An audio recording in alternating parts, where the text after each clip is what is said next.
आपने कभी इस बात पर ध्यान दिया है कि अस्तित्व तो पदार्थ का भी है, पर उस पदार्थ में चेतना है कि नहीं, ये बात बिल्कुल भिन्न है। हम्म?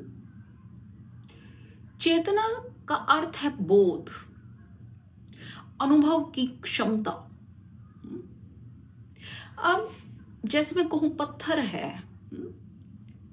अस्तित्व तो पत्थर का भी है, पत्थर भी एग्जिस्ट करता है, लेकिन पत्थर को अपने होने का कोई बोध नहीं है कि मैं हूं। उसे कोई अनुभूति नहीं होती, उसके अंदर कोई हलन चलन नहीं होता, कोई कंपन पैदा नहीं होती, कोई भाव नहीं उठते, कोई स्थिति में परिवर्तन नहीं आता। वो बस है। हुँ? कोई गत्यात्मकता नहीं है उसके भीतर। हुँ?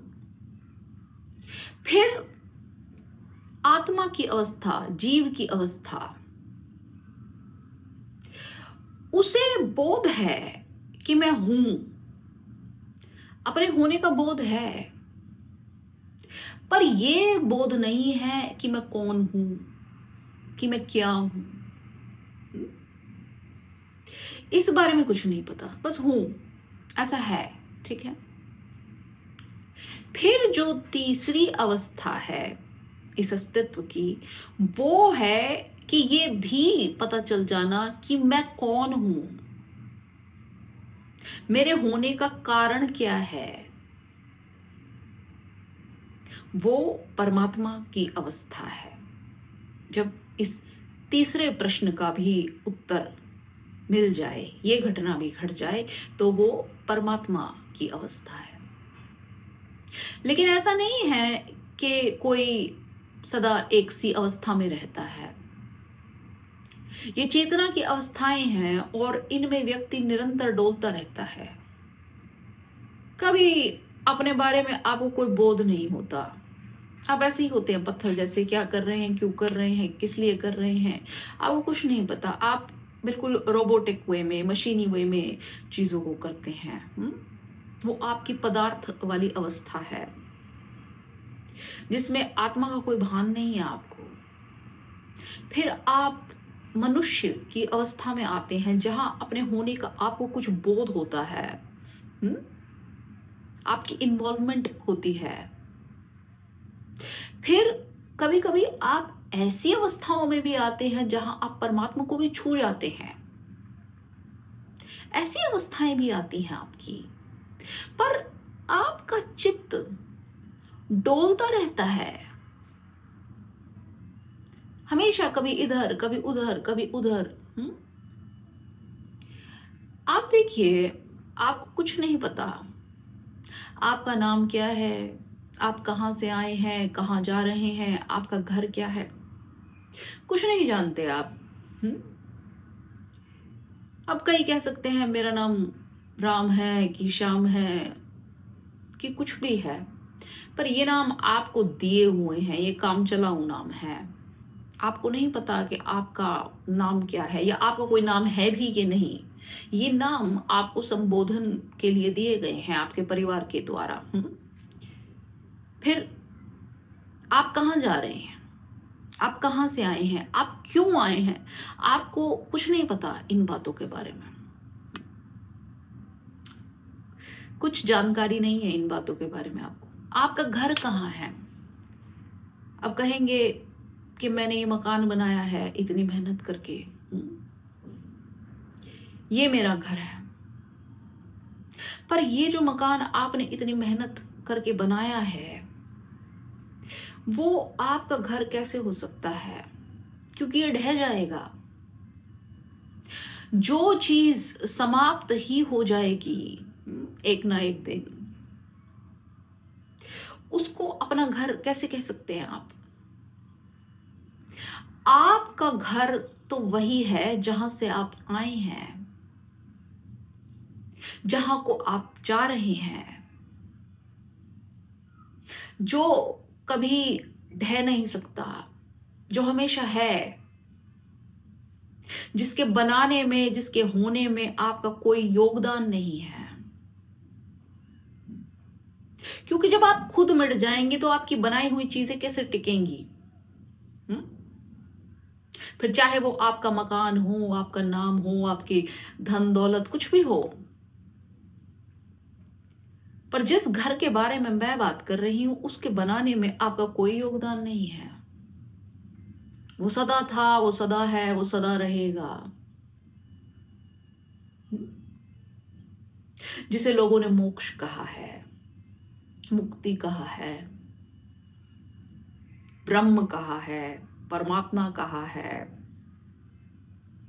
वो आपका घर है। जिस छोटे मोटे मकान को आप बनाकर बैठे हैं, जिन नामों के लिए आप जीते मरते हैं, जिन छोटे छोटे क्रियाकलापों के लिए आप लड़ते फिरते हैं, वो सब आपकी असलियत नहीं है। पर अभी अपने उस स्वरूप के बारे में आपको कोई जानकारी नहीं है।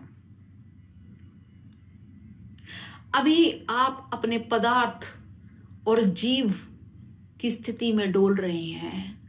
परमात्मा की तरफ अभी आपका कोई ध्यान नहीं है, उस बारे में आपको कोई बोध नहीं है। तभी मैंने कहा ना, आपकी ये जो चेतना की अवस्थाएं हैं ये निरंतर डोलती रहती हैं। और एक बात इस बारे में मैं कहूं आपसे एडिशनली, तो वो ये है कि जैसे जैसे आपकी ये चेतना विकसित होती जाती है, वैसे वैसे इस चेतना के बोध की क्षमता बढ़ती जाती है। मतलब ये उस फ्रीक्वेंसी में चलना शुरू करती है जहां पर ये अपने परमात्मा स्वरूप में लीन हो सके। यानी पत्थर की जो बोध की क्षमता है वो सबसे कम, फिर पेड़ों की ज्यादा, पौधों की ज्यादा, फिर उससे ज्यादा जानवरों की, फिर मनुष्यों की। मनुष्यों की जो बोध की क्षमता है वो सबसे ज्यादा है।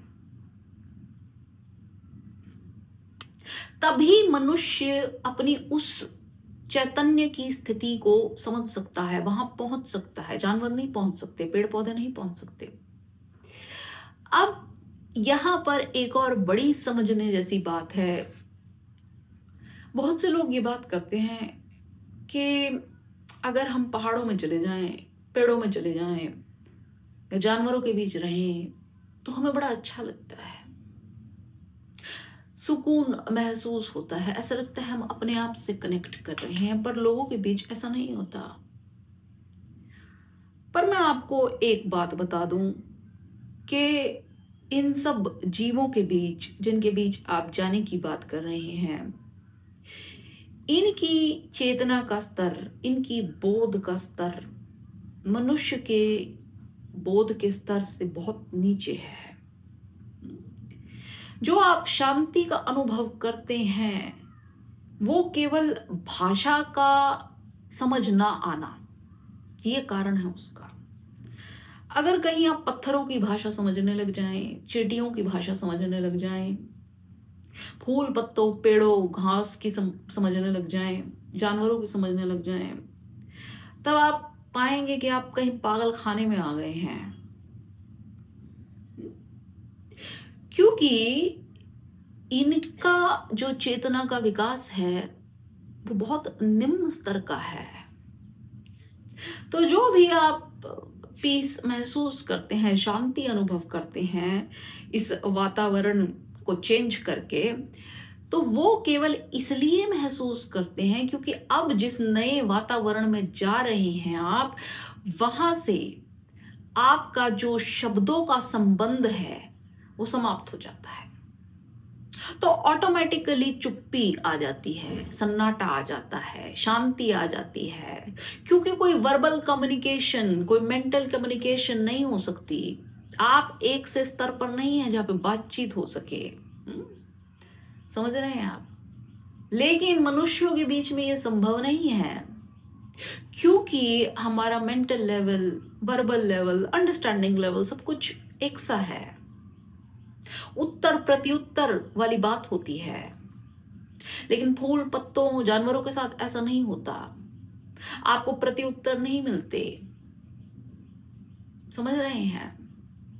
तो आप महसूस करते हैं कि बड़ा अच्छा हो रहा है, बड़ी शांति महसूस हो रही है। पर कहीं न कहीं बहुत सूक्ष्म रूप में, बिल्कुल सूक्ष्म रूप में ये भी आपके अहंकार को कहीं न कहीं पुष्ट करता है। क्योंकि जहां पे आपको प्रत्युत्तर मिले, वहां से आप भागते हैं। जहां कोई प्रत्युत्तर नहीं मिल सकते, प्रत्युत्तर तो छोड़िए, जहां पर बातचीत ही संभव नहीं है किसी भी लेवल पर, वहां आप कहते हैं कि हमें बड़ी शांति मिलती है। क्योंकि आपको एक स्वामित्व जैसी फीलिंग आती है उस खालीपन में। उस पूरे वातावरण में आप ये महसूस करते हैं कि मैं सबसे बड़ा हूं, मैं सबसे ज्यादा जानता हूं, इन सब के ऊपर हूं। और है भी उन सब का जो चेतना का विकास है वो आपसे बिल्कुल नीचे है। इसलिए आप अच्छा महसूस करते हैं और कोई ऐसा खास कारण नहीं है।